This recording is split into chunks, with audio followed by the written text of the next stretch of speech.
বন্ধুরা আজকে ছিল শনিবার আর আজকে আমার বাড়িতে চলে এসেছিল কিছু গেস্ট।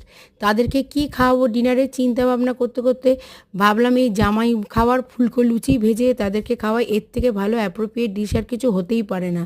তাই ফুলকো লুচির সাথে বানিয়ে ফেলেছিলাম কিছু সাইড ডিশ। তবে এই ফুলকো লুচিটা আগে তোমাদের সাথে শেয়ার করি। এইটা হচ্ছে জামাই খাওয়ার অ্যাপ্রোপ্রিয়েট লুচি। আর এইটার সাথে কিন্তু আরেকটা ডিশ দারুণ জমে যায়, সেটা হচ্ছে সাদা বাটি আলু চচ্চড়ি। এইটা কিন্তু দারুণ জমে।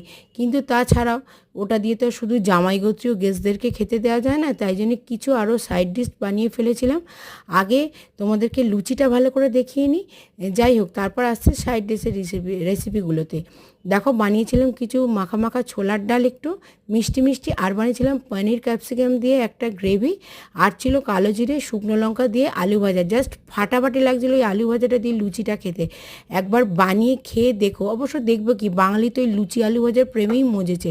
যাই হোক, তার সাথে আরেকটা জিনিস সার্ভ করেছিলাম, সেটা হচ্ছে এই রসমাধুরী মিষ্টি। এটা আমাদের এখানে খুব ভালো পাওয়া যায় এবং এটা হালকা মিষ্টি, সবাই খুব এটা লাইক করে।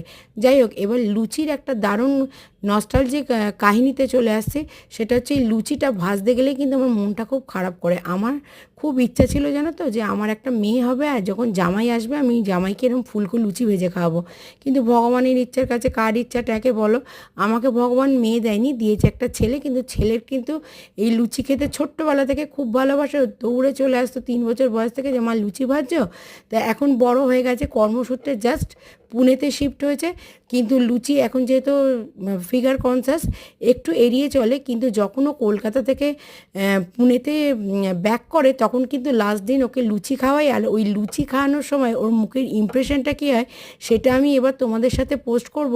দেখলে পরে মনে হবে না যে ওর চাকরি করার মতন বয়স হয়েছে, মনে হবে স্কুলের একটা ছেলে। যাই হোক, এরম ধরনের মজার রেসিপি দিয়ে তোমাদেরকে আমি অনেক অনেক ভিডিও শেয়ার করতে যাই। আমার পাশে থেকো।